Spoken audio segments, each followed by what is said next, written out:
Meus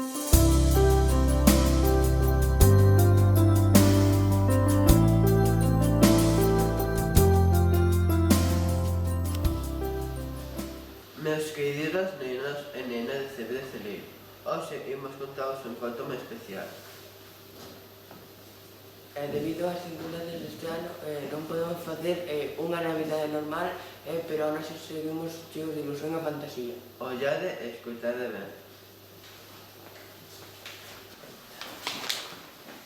Era noite boa, e como todas as noite boas, Sara e o seu curmán Ángel esperaban impacientemente o máxico momento de abrir os agasallos. Esa noite, os curmán recibiron unha morea deles, pero o que máis lle gustou foi o libro de cubertas douradas titulado O Gran Libro dos Contos. Que bonito é! E que historias máis fermosas contas! Fíxate, Sara, parece que o libro faise máis e máis e máis grande.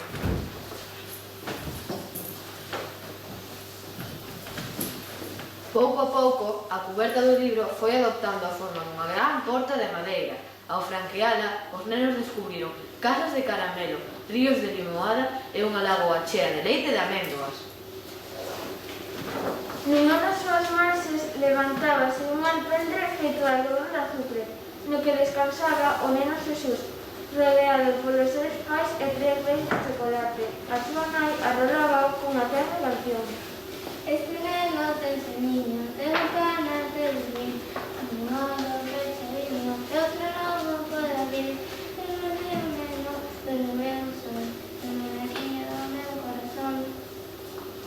Ao pé do verse, unha rigueira de fantásticos persoaxes deixa mañá o neno os seus agasallos. Apareceu por Gasteiz e fixo entrega dunha cesta chea de migallas de pan para alimentarse. Baixa a súa capa, traía un rico turrón de mazapán. Era para a puchiña, que lle traía o neno un doce para probar.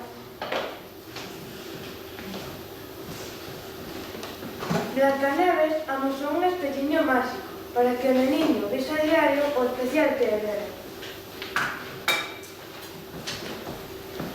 O aventureiro Peter Pan, aquel que non quere medrar, quiso lle entregar o mapa da illa de nunca asomados.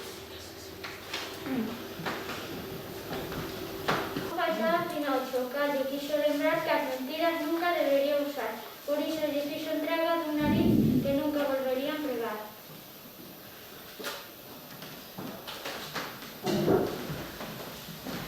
Cinceta mostrou o seu encanto mentre facía entrega do zapato de cristal, grazas ao cal o seu amor o tocou. Como ten humildade, chegou o principiño, e co súa mostra de cariño fixo entrega dunha rosa a que prestado o neniño. Como ben podedes pensar, chegou a raciña presumida e fixolle entrega dun anel de boda moi especial que algún día podería usar.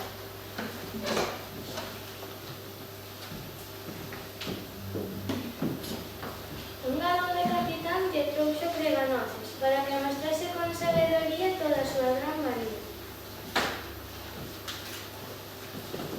Fíxate, curmán, non falta ni un só personaxe dos contos. Como mola, carambola! Os flautistas da Melín e os músicos de Belme tocaron unha fermosa cantiga que os nenos bailaron ata quedar exhaustos no chan.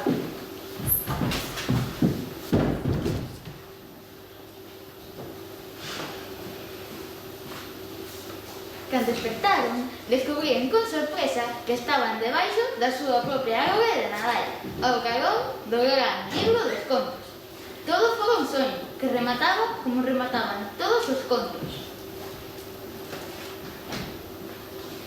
Colorín colorado, este conto está contado. E o que non levanta o cu, quedará pegado.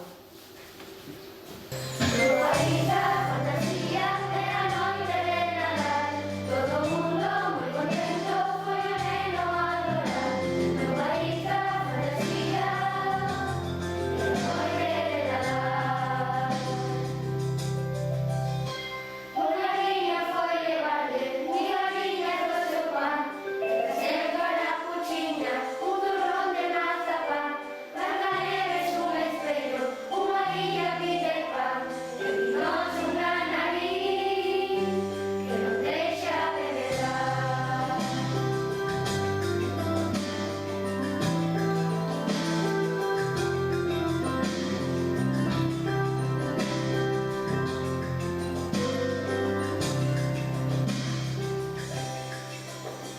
No país